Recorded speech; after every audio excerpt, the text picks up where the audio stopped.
Hello everyone, it's Nishad here from the Surf and Turf channel on YouTube. Thank you for watching, thank you for the views and comments, and please don't forget to like and subscribe.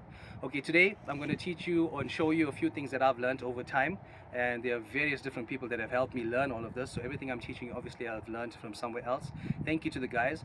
Most of the lessons I'm going to teach you today is from a good friend of mine called Mr. Henk Farwell.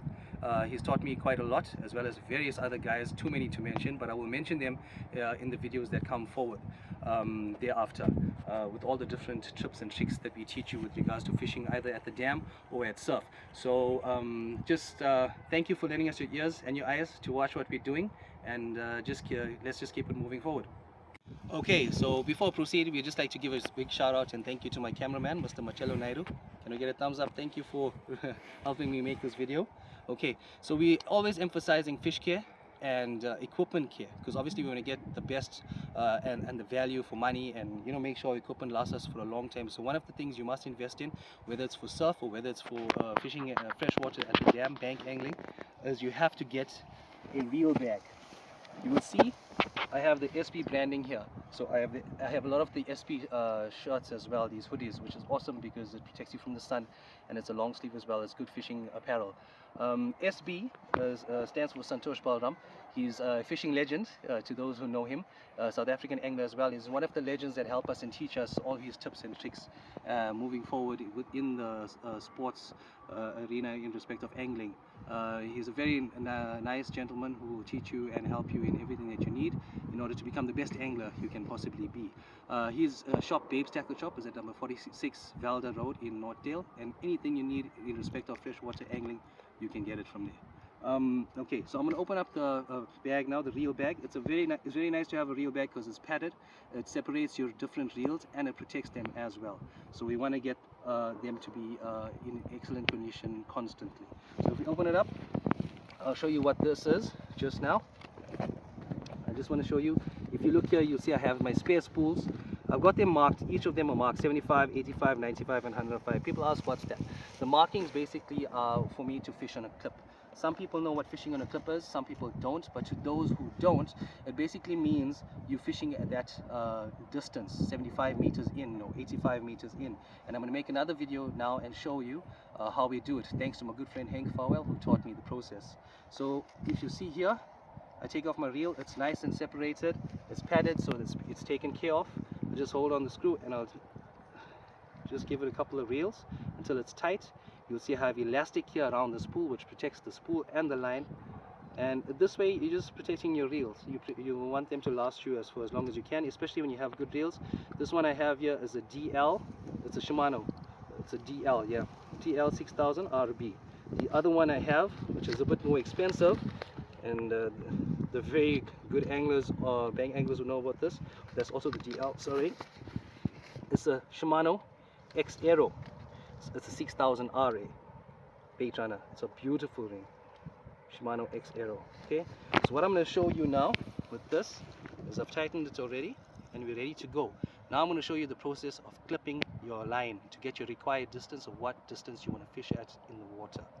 Okay, so here we have a little bag with two pegs in it with a 5-meter length of rope or line, and basically you use this, you set it up and you use this to clip your line, and I'll show you how. I also got this from Babes Tackle Shop at a very affordable price. I'm going to open it up, show you what it looks like. I'm going to set it up and then I'm going to show you how to clip your line. It looks like that, a bit like Raphael, the Teenage Mutant Ninja Turtles weapon, but there's just one part missing. It's those size, Okay, so that's this length of rope is a 5-meter length of rope, and I'm going to dig this into the ground and show you how we do it right now. Okay, so before I bought these pegs and distance pegs to clip my reels, I used to carry just a 5-meter length of rope, which you can do as well if you don't have that contraption. So you have a 5-meter length of rope or string, and you just have it tied from one frog to the other, and you can do the same thing around the frogs. It's just that this is a bit more convenient and it looks better and it makes you feel great. Get it set up. Very easy.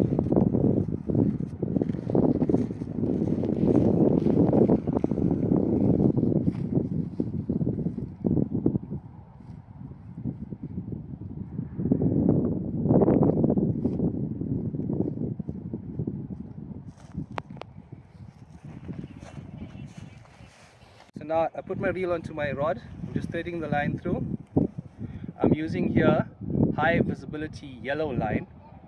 I'm actually still stuck on 14-pound line. I need to go lower, as all of my very good, much better than me angling friends tell me. Reason being, I'll be able to get more of a distance when I'm casting. Like now, the maximum I have my reels clipped at, meaning the maximum distance I cast in is 105. I can cast much further than 105, but I'm going to have to put my line, get my line to a thinner, a lighter line, because this is a 14-pound. I need to at least move to 10-pound or a 7-pound, but then I'm going to have to use a leader. So here like this, I don't use a leader, and I'm just playing around until I get the hang of it properly. Yeah, so I've got that set up like that. Okay, now if I pull on this, it's not going to open because my drag is not open. If I open the drag there, see, I just did that. Now when the fish has to take it all, so because I need that play, I'm going to leave it open like that. So basically what I do is I just tie it here. Sometimes people have it tied to a hook, so that's better. This is more or less, I mean you can do this with a line meter. It's a little tool that you attach to your rod and you run your line through, and that measures, I'll show you in another video, a line meter and how it's used. But I prefer this because I think it's a bit more accurate, but it's also fun to do. So yeah, so we do that, right? If you look at the tip of the rod, the line is going down to the peg. So as I said, we've got it tied to the top of the one peg. Now if you remember, that's a 5 meter length of string. You go around the pegs and come back, it's 5 meters, 10 meters, 15, so on and so forth, until you get it to a desired length or distance of how much line you want to cast out. So you'll be fishing on a clip, and I'll show you what happens. Because after you get to that required distance, you clip it on your clip that comes on the side of your reel, and then this one here, it's already clipped, but I'll show you how to do it. And then every time you cast, when the line goes out to that required distance you want, this one is on 75, it will stop at that clip, so you're constantly casting in the same place. So you're not casting at 85, 75, 65 in all different places. You stand at your spot, you cast straight, and you're constantly making that feeding zone, so which draws the fish closer. So basically you do that, and then you walk with it, your drag is open, you put it around the first peg.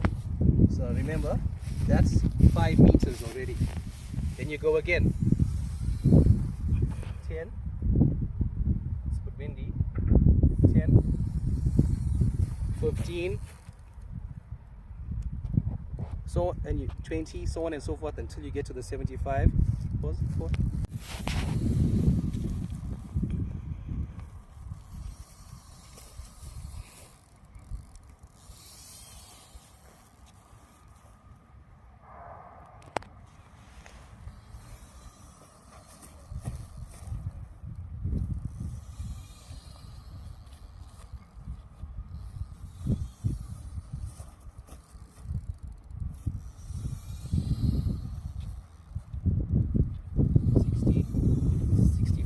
You 65 here, you stop speeding it up, right? That's 70. You come here.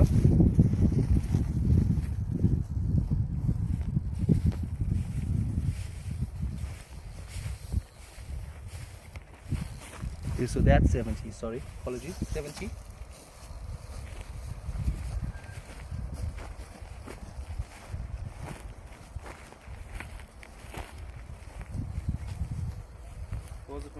Okay, so we've got a required distance, which was 75 meters. So it's 75 meters until there. If you point the camera there, you'll see it's 75 meters till there, till the tip of the rod. So from the tip of the rod to where your bait is at the bottom of the water is 75 meters. But what you do is, well, according to whatever length of rod you have, either 10 foot or 12 foot, you will clip your line like this. I'll clip it to that just to make it doubly sure. So now, when you cast, if you open your spool like that, and then you cast your rod in, the line will go out, and eventually it will get stuck there. It gets caught on the clip, and then you're fishing at that distance every time. There we go. Then what you do is, you got it clipped, like there. You got it clipped. Then you will reel that 75 meters length back into your reel. Okay, so I moved my reel that I've clipped already, as I showed you, onto my bigger fishing rod, the one that I'm going to be fishing with. And here I have a 10-foot Force Master. It's a Shimano Force Master, Shimano reel.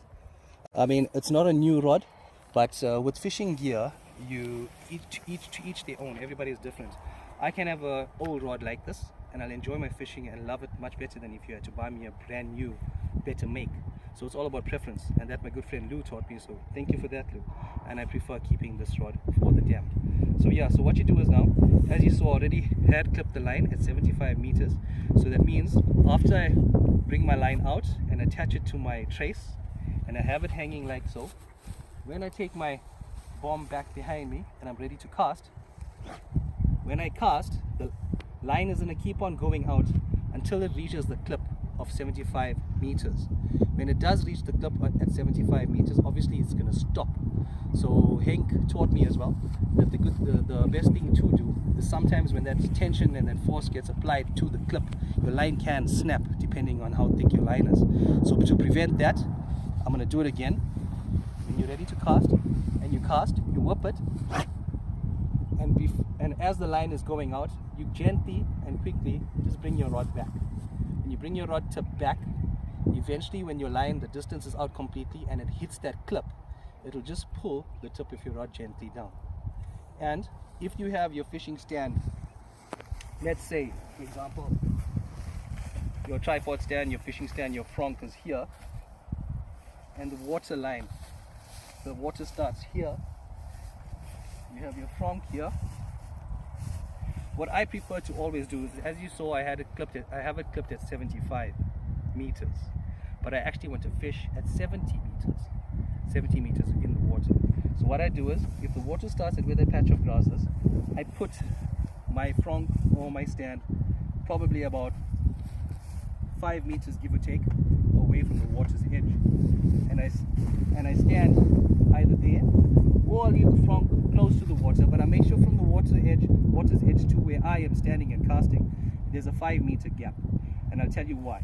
So you cast your line in, pull it back gently until the line hits the clip. It hits the clip, gently brings your tip down. You reel up whatever slack you have, which is give or take that 5 meters, because remember we clipped it at 75.